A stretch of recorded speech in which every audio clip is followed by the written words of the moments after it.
जन्नत की जिंदगी है जिसकी फजा में जीना, मेरा वतन वही है, मेरा वतन वही है। सुप्रभात, नमस्कार, मैं हूं प्रीति सिंह। सबसे पहले एक नजर मुख्य गतिविधियों पर।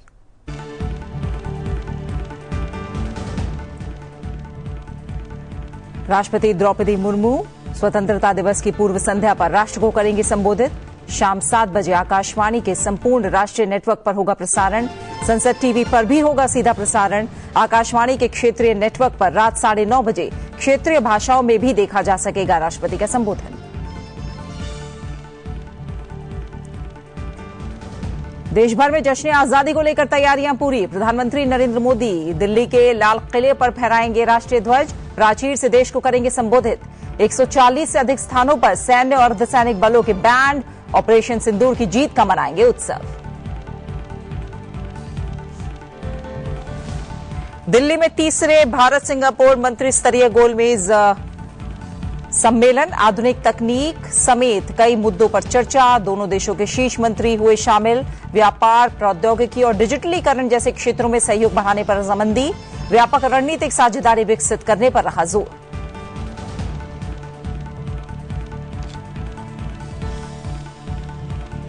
दो 2030 में कॉमनवेल्थ खेलों की भारत करेगा मेजबानी। इंडियन ओलंपिक संघ ने भारत की कॉमनवेल्थ गेम्स 2030 होस्ट करने की बिड को दी मंजूरी।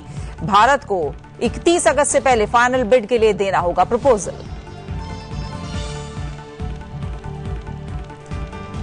और विभाजन विभीषिका स्मृति दिवस, आज देश के विभाजन की त्रासदी में मारे गए और पीड़ित हुए लाखों लोगों को किया जा रहा है याद। मानव इतिहास में सबसे बड़े विस्थापनों में से एक, लगभग 20 मिलियन लोग हुए थे प्रभावित।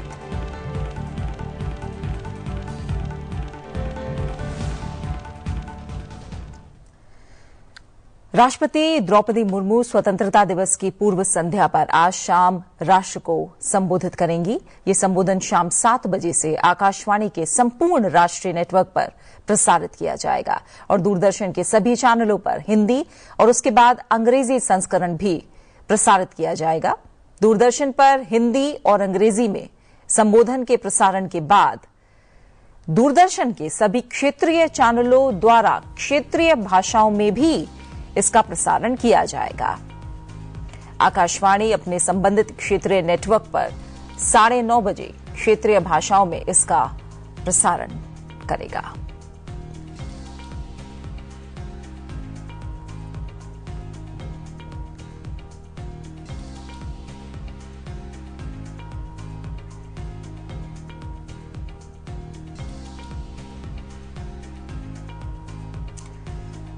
शाम 7 बजे से ये संबोधन आकाशवाणी के संपूर्ण राष्ट्रीय नेटवर्क पर प्रसारित किया जाएगा। संसद टीवी पर भी इसका सीधा प्रसारण देखा जा सकेगा। दूरदर्शन के सभी चैनलों पर हिंदी और उसके बाद अंग्रेजी संस्करण भी प्रसारित किया जाएगा।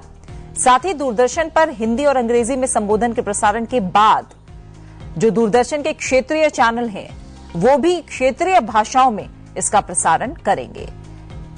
9:30 बजे क्षेत्रीय भाषाओं में दूरदर्शन के क्षेत्रीय नेटवर्क पर यह प्रसारण देखा जा सकेगा।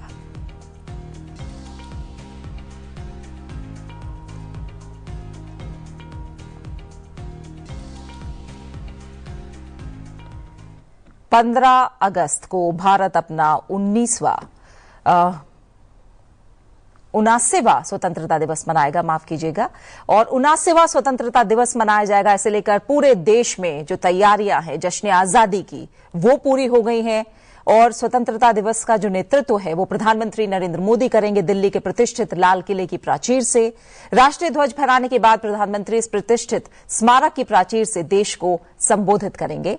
ऐसे में जब देश 2047 तक विकसित भारत के सरकार के दृष्टिकोण को साकार करने की दिशा में तेजी से आगे बढ़ रहा है, इस वर्ष के स्वतंत्रता दिवस समारोह का विषय नया भारत रखा गया है। ये समारोह एक समृद्ध, सुरक्षित और सशक्त नए भारत के लगातार विकास और तरक्की की राह पर आगे बढ़ने के लिए नई ऊर्जा प्रदान करने का एक मंच होगा और इस मंच के तौर पर भी ये काम करेगा। 79वां स्वतंत्रता दिवस समारोह, इस दौरान ऑपरेशन सिंदूर की सफलता का भी खास जश्न मनाया जाएगा। ज्ञान पथ पर व्यू कटर पर ऑपरेशन सिंदूर का लोगो मौजूद होगा और फूलों की सजावट भी इस ऑपरेशन पर आधारित होगी। इस कार्यक्रम में लगभग 5000 विशेष अतिथियों को आमंत्रित किया गया है। लाल किले की प्राचीर से प्रधानमंत्री नरेंद्र मोदी के अब तक के भाषणों की कुछ झलकियों पर आइए एक नजर डालते हैं।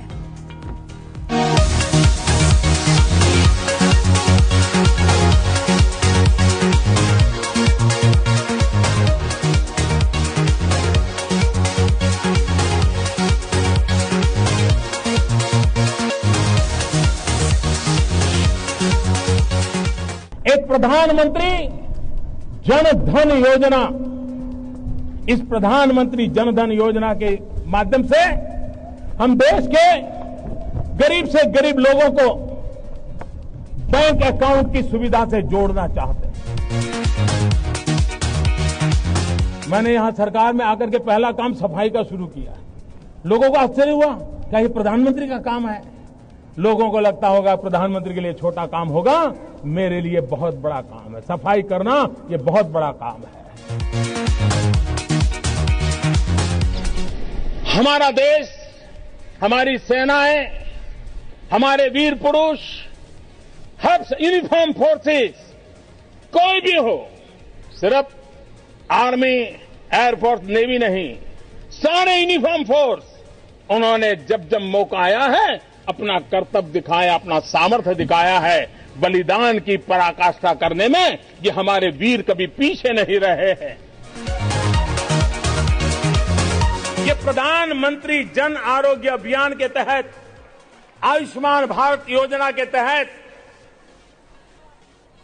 इस देश के 10 करोड़ परिवार, ये प्रारंभिक है, आने वाले दिनों में निम्न मध्यम वर्ग, उच्च मध्यम वर्ग, उसको भी इसका लाभ मिलने वाला है। और इसलिए 10 करोड़ परिवारों को, यानी करीब करीब 50 करोड़ नागरिक, हर परिवार को 5 लाख रुपया सालाना ये हेल्थ एश्योरेंस देने की योजना है। आत्मनिर्भर भारत आज हर हिंदुस्तान के मन मस्तिष्क को में छाया हुआ है। आत्मनिर्भर भारत ये सपना संकल्प में परिवर्तित देख रहे हैं। आत्मनिर्भर भारत ये एक प्रकार से शब्द नहीं, ये आज 130 करोड़ देशवासियों के लिए मंत्र बन गया है। आजादी के अमृत महोत्सव के 75 सप्ताह में, इन 75 सप्ताह में 75 वंदे भारत ट्रेनें देश के हर कोने को आपस से जोड़ करके यही होगी। जब मैं डिजिटल इंडिया कहता हूं तब ये बड़े लोगों की बात नहीं है, ये गरीब के लिए है। अगर ब्रॉडबैंड कनेक्टिविटी से हिंदुस्तान के गांव जुड़ते हैं और गांव के आखिरी छोर की स्कूल में अगर हम लॉन्ग डिस्टेंस एजुकेशन दे सकते हैं, आप कल्पना कर सकते हैं कि हमारे उन गांव के बच्चों को कितनी अच्छी शिक्षा मिलेगी। जहां डॉक्टर नहीं पहुंच पाते, अगर हम टेली मेडिसिन का नेटवर्क खड़ा करें तो वहां पर बैठे हुए गरीब व्यक्ति को भी किस प्रकार की दवाई की दिशा में जाना, उसका स्पष्ट मार्गदर्शन मिल सकता है। अगर 40 करोड़ देशवासी अपने पुरुषार्थ से, अपने समर्पण से, अपने त्याग से, अपने बलिदान से आजादी दे सकते हैं, आजाद भारत बना सकते हैं, तो 140 करोड़ देशवासी उसी भाव से समृद्ध भारत भी बना सकते हैं। और जब मोदी ने एक के बाद एक रिफॉर्म किए तो मेरे ब्यूरोक्रेसी के लोग, मेरे लाखों हाथ पैर जो हिंदुस्तान के कोने कोने में सरकार के हिस्से के रूप में काम कर रहे हैं, उन्होंने ब्यूरोक्रेसी ने ट्रांसफॉर्म करने के लिए, परफॉर्म करने की जिम्मेवारी बखूबी निभाई। और शिक्षा के क्षेत्र में फिर से एक बार सदियों पुराने उस नालंदा स्पिरिट को जगाना होगा, उस नालंदा स्पिरिट को जीना होगा, उस नालंदा स्पिरिट को लेकर के बड़े विश्वास के साथ विश्व की ज्ञान की परंपराओं को नई चेतना देने का काम हमें करना होगा।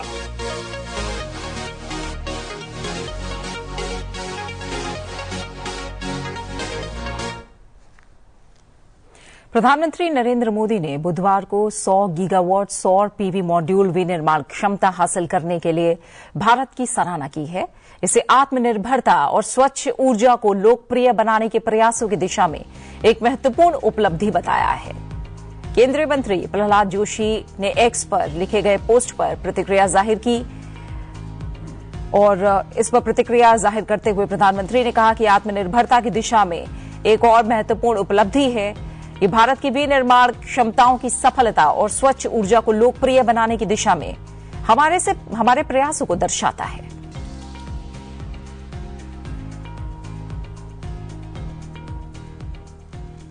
दिल्ली में बुधवार को तीसरा भारत सिंगापुर मंत्री स्तरीय गोलमेज बैठक का आयोजन किया गया।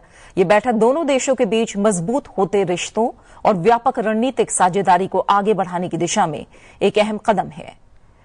बैठक में विदेश मंत्री डॉक्टर एस जयशंकर, वित्त मंत्री निर्मला सीतारमण, वाणिज्य और उद्योग मंत्री पीयूष गोयल, इलेक्ट्रॉनिक्स और आईटी मंत्री अश्विनी वैष्णव ने हिस्सा लिया।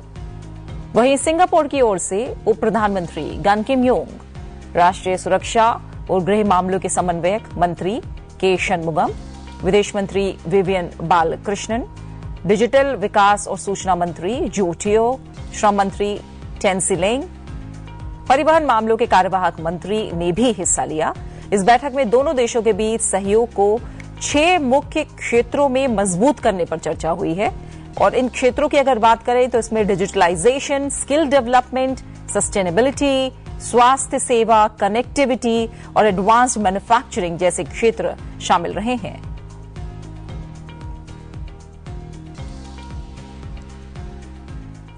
इंडियन ओलंपिक संघ ने भारत की कॉमनवेल्थ गेम्स 2030 होस्ट करने की बिड को मंजूरी दे दी है।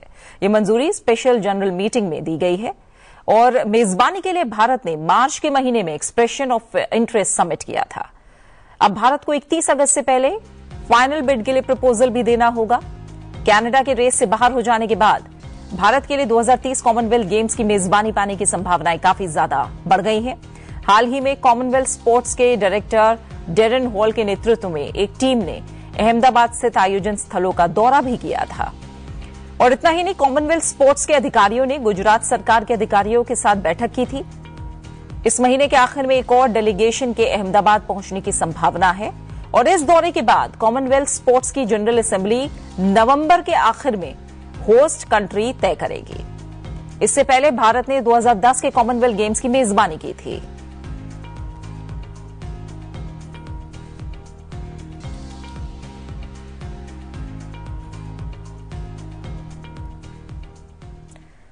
बिहार एसआईआर मामले में सुप्रीम कोर्ट में बुधवार को सुनवाई हुई है और इस सुनवाई के दौरान सुप्रीम कोर्ट ने कहा है कि बिहार में वोटर लिस्ट के निरीक्षण को लेकर चुनाव आयोग की ओर से 11 दस्तावेजों को मान्य करार देना असल में एक वोटर फ्रेंडली कदम है।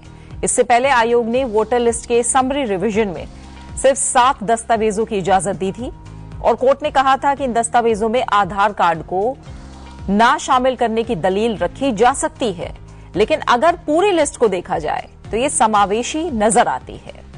मतदाता वोटर लिस्ट में अपना नाम शामिल कराने के लिए 11 दस्तावेजों में से कोई भी दस्तावेज दे सकते हैं। उन्हें सभी दस्तावेज देने की जरूरत भी नहीं है। आज भी इस मामले की सुनवाई होगी।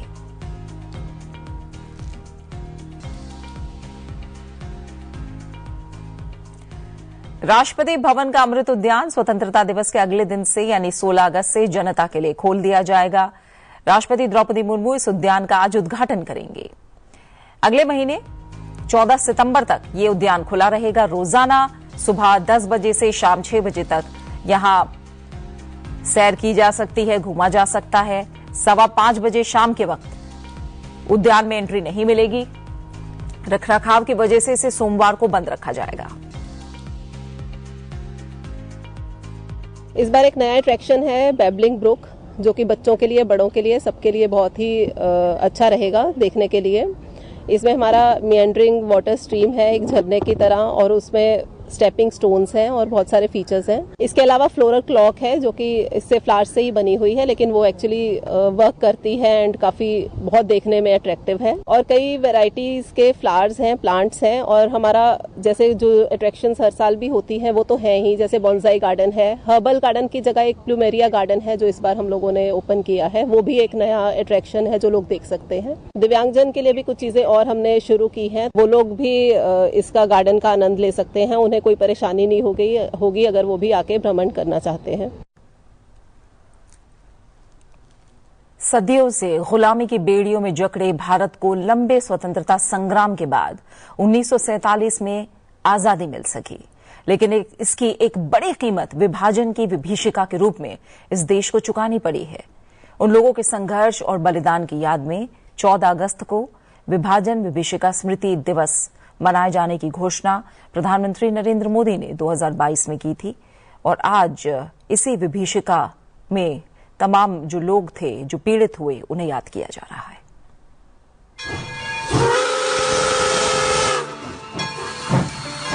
अगस्त 1947 की 14 तारीख।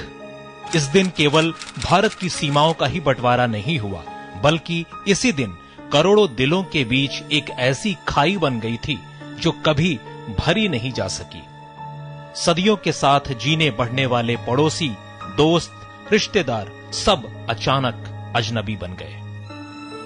टेक 4। जिन आंगनों में बच्चों की किलकारियां गूंजती थी, वहां सन्नाटा छा गया। लाशों से भरी हजारों रेलगाड़ियां भारत के विभिन्न स्टेशनों पर पहुंची, और स्टेशन वह तो खून से रंगे पड़े थे। माँ बाप अपने बच्चों से तो बहनें अपने भाइयों से बिछड़ गए, और तो और लाखों लाखों लोगों ने अपनी आंखों के सामने अपनों को खो दिया। करीब 2 करोड़ लोग अपना घर बार छोड़ने को मजबूर हुए। अनगिनत स्त्रियों की अस्मत लूटी गई। बुजुर्गों की बेबसी और बच्चों की मासूमियत हिंसा की आग में जलकर राख हो गई, और इंसानियत वह तो शर्मसार हो चुकी थी। यह वह घाव था जिसकी पीड़ा पीढ़ी दर पीढ़ी महसूस होती रही, और जिसकी यादें आज भी आंखों में नमी ले आती हैं। इस असहनीय त्रासदी को कभी न भूलने देने और आने वाली पीढ़ियों को इसकी भयावहता से आगाह करने के लिए प्रधानमंत्री नरेंद्र मोदी ने 2021 में घोषणा की कि हर साल 14 अगस्त विभाजन विभीषिका स्मृति दिवस के रूप में मनाया जाएगा। यह उन लाखों बेकसूरों की याद का प्रतीक है जिन्होंने सिर्फ नफरत और कट्टरता की आग में अपनी जान, अपने सपने, अपना सब कुछ गंवा दिया। और इस आजादी को पाने के लिए अपने अपने स्तर पर सभी ने योगदान दिया। कानपुर का एक ऐसा ही ऐतिहासिक स्थल है मेस्टन रोड। आइए देखते हैं संस्कृति मंत्रालय द्वारा साझा किए गए इस वीडियो को।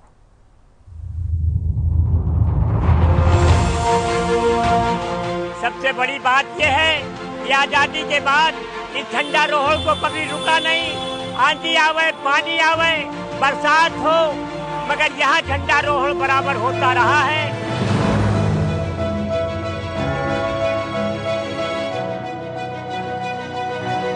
14 अगस्त की रात में जब घड़ी की सुइयां 11:59 पर आती हैं तो लगता है जैसे इतिहास दोहराया जा रहा है।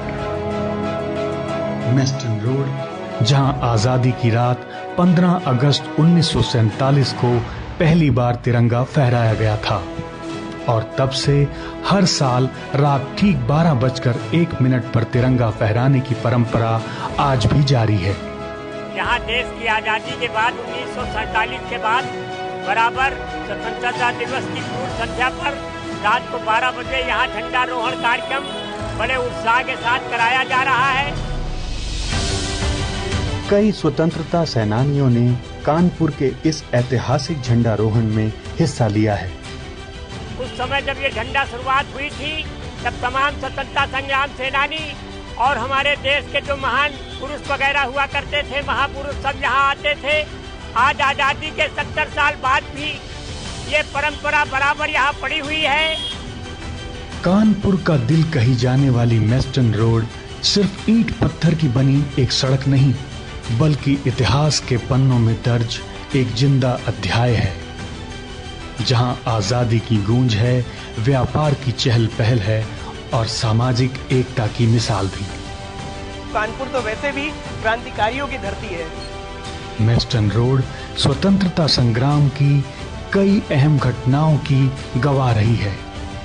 यही वह जगह है जहां गणेश शंकर विद्यार्थी, चंद्रशेखर आजाद और हसरत मोहानी जैसे सेनानी आजादी की रणनीतियां बनाते थे। उत्तर प्रदेश के इस व्यस्त बाजार का नाम अंग्रेजी शासन काल में जेम्स मेस्टन के नाम पर रखा गया था। हर घर तिरंगा जन भागीदारी आंदोलन के आने से कानपुर के मेस्टन रोड में तिरंगे का उत्साह और भी बढ़ गया है। जब से भारत सरकार ने हर घर तिरंगा योजना शुरू करी, तब से ललक हो गई घर घर तिरंगा फहराने की। बच्चे अपने मम्मी पापा से जिद करने लग गए कि पापा चलो झंडा खरीद के लगाएंगे। देश का युवा भी देश की भावना से जुड़ने लगा है और इस तिरंगे को फहराने लगा है। जब से ये अभियान चालू हुआ है, हम खुद अपने आप में प्राउड महसूस करते हैं कि हम अपने घर पे तिरंगा लाकर और अपने घर में उत्सव की तरह मनाते हैं। भारत माता की जय। एक देश एक निशान, तिरंगा हमारी शान, तिरंगा हमारी शान।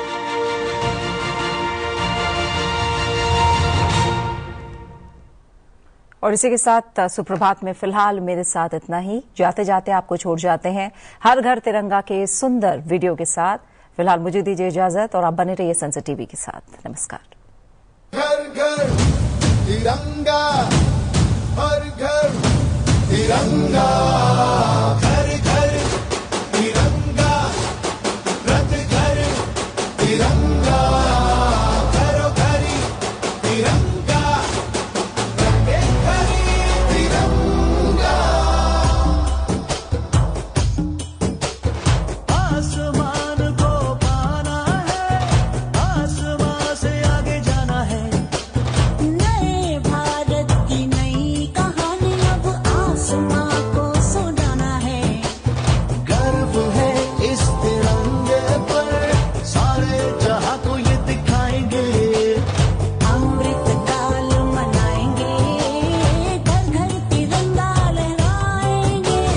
घर घर तिरंगा, हर घर तिरंगा, हिंदिंता झंडा मने मनेगू त्रिवर्णा।